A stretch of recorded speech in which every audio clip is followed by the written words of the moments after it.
Okay, this question is from Vanville. You say that you've hit a wall in performance, and that you're playing.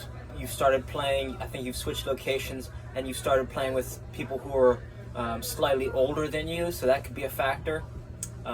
Your goal is you want to be more creative on the ball, and you're looking for some ways. What are some ways that you can unlock? Right, go to the not plateau, right? You feel like you've plateaued and you want to keep on pushing your trajectory as a player, and you're good at dribbling and you got a good first touch. So what are some things that we can do to take your game to the next level?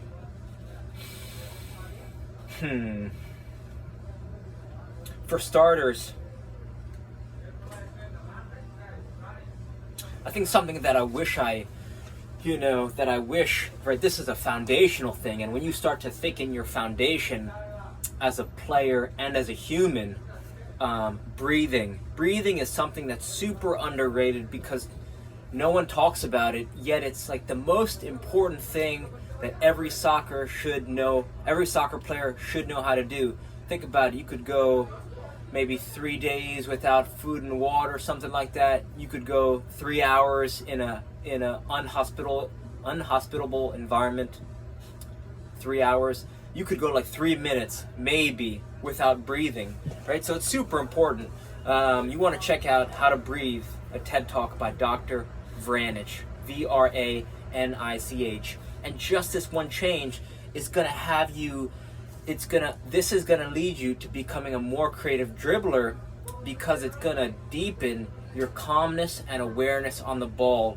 If you can get your breathing right off the field, then on the field you're going to have much more success, because one, you're not going to be using as much energy just to get breaths in and out. You're going to recover faster, so you're going to not be labored in your thought. It's just you're going to spiral you up in terms of benefits. So this is one thing that it's so subtle but super powerful. So I think you should check that out. I know when I first checked out the video, I was asking how come I didn't know this earlier. So I think this is a big one, and something that no one will suggest to you. You want to be a more creative dribbler.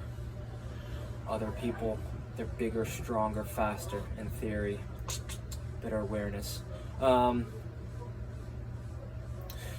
Your creativity on the ball, it's all fundamentals, right? If you really think about it, if you can master, if you kind of dive deeper into your fundamentals, what are the fundamentals? Juggling, dribbling, passing, and shooting. Let's talk about juggling. Not all the best jugglers are the best players, but all the best players are always the best jugglers. So, developing a juggling habit, if you don't have one already, I'm talking about using a tennis ball. I'm talking about using alternating between a tennis ball and a heavy medicine ball, a 2.2 pound medicine ball.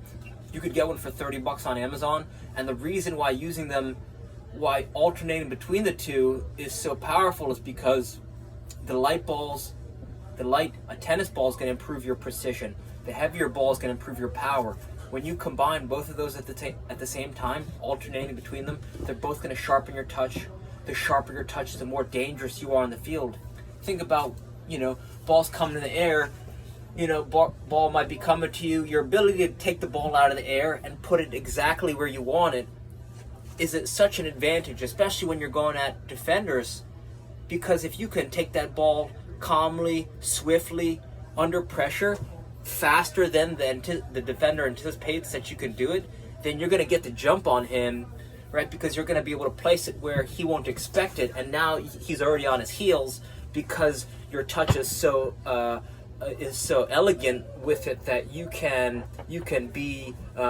start to put the ball wherever you want it, and it's going to be hard. You're going to be harder to defend. The more time you spend juggling, the harder you're going to be to defend. So that's going to unlock an aspect of your creativity on the ball, and not only is the rhythmic timing aspect of juggling going to improve your dribbling as well as passing or shooting, you know, it unlocks your awareness on the ball, right? You're going to start to, things kind of slow down, right? The more that you can be breathing outside, I mean, right foot, left foot, right foot, left foot, it kind of unlocks everything. So juggling is the one thing that you can't do.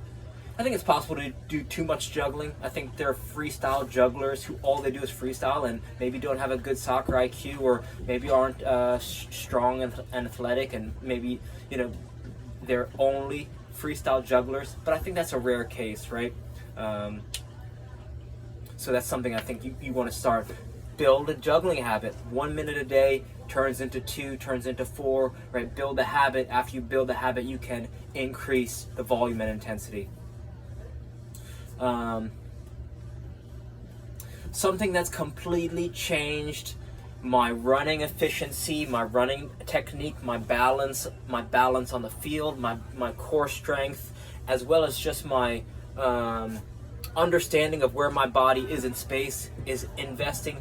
You got to learn how to make an RMT rope. An RMT rope is just a simple rope, but when you start swinging it in rhythmic fashion, the body's connected from fingers to toes. And what that means is that when you start to tap into your body's potential to keep a rhythm, right? Your body has a heartbeat, that's a rhythm. There's a rhythm to the game. There's a rhythm to life.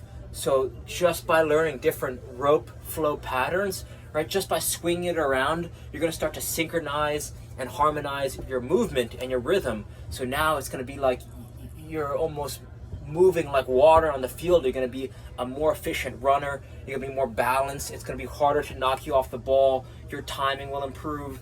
I noticed that the RMT rope improved my juggling, which improved my passing and my shooting.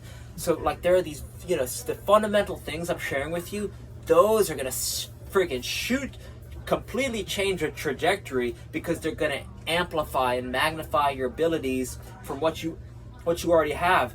Breathing, juggling, using alternating different size balls, and an RMT rope. If you can invest a little time in these 3 things each day, you're going to see yourself take it to the next level. So try those things first. I don't want to overwhelm you with too much. Try those things, see the progress you could make on those. Even a little bit of progress will allow you to go deeper within your training and improve your play. So I hope this helps, and reach out with more questions. All right, thank you.